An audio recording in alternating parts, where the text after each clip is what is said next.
Hello guys, അപ്പോൾ നമുക്ക് ഇന്ന് ഒരു അടിപൊളി ഹെയർ പാക്ക് കാണാം. ഇത് നമ്മുടെ മുടി കൊഴിച്ചിൽ നന്നായിട്ട് കുറയ്ക്കാൻ വേണ്ടി ഹെൽപ്പ് ചെയ്യുന്ന ഒരു അടിപൊളി പാക്കാണ്.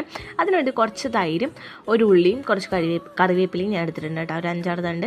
ഇത് ഞാൻ 2 പേർക്കുള്ള ക്വാണ്ടിറ്റിക്കാണ് ഉണ്ടാക്കുന്നത്. അപ്പോൾ നിങ്ങൾക്ക് ആളനുസരിച്ച് കൂട്ടിയും കുറച്ചൊക്കെ എടുക്കാം കേട്ടോ. നന്നായിട്ട് ഇത് മിക്സിയിലിട്ട് അരച്ചെടുക്കുക. അപ്പോൾ നല്ല പേസ്റ്റ് പരുവത്തിൽ കിട്ടും. അതിനെ നന്നായിട്ട് ഒരു അരിപ്പ് വെച്ച് നന്നായിട്ടൊന്ന് അരിച്ചെടുക്കുക. അതിൻ്റെ വെള്ളം മാത്രമേ നമുക്ക് ആവശ്യമുള്ളൂ. ഇതെന്നിട്ട് നമ്മൾ 30 മിനിറ്റ് തലയിൽ നന്നായിട്ട് തേച്ച് പിടിപ്പിക്കുക. ഞാനും എൻ്റെ അനിയത്തിയും കൂടിയാണ് ഇത് തേച്ചിട്ടുള്ളത്. പിന്നെ തേക്കുമ്പോൾ പ്രത്യേകം ശ്രദ്ധിക്കുക, നിങ്ങളുടെ കണ്ണിലാവരുത്. കണ്ണിലായിട്ടുണ്ടെങ്കിൽ എരിഞ്ഞ് തുള്ളും കേട്ടോ. എൻ്റെ കണ്ണിൽ നല്ലോണം ആയിട്ടുണ്ടായിരുന്നു, നല്ല എരിവുണ്ടായിരുന്നു, പുകച്ചലായിരുന്നു ഗൈസ്. അപ്പോൾ അത് നന്നായിട്ട് ശ്രദ്ധിക്കുക.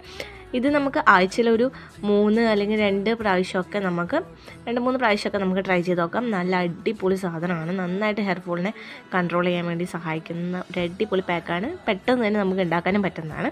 അപ്പോൾ ഇത് കഴിഞ്ഞ് നിങ്ങൾക്ക് മണം ഇഷ്ടപ്പെടുന്നില്ലെങ്കിൽ ഒരു മൈൽഡ് ഷാമ്പു വെച്ച് കഴുകിക്കളയാം. അപ്പോൾ അത്രേ ഉള്ളൂ.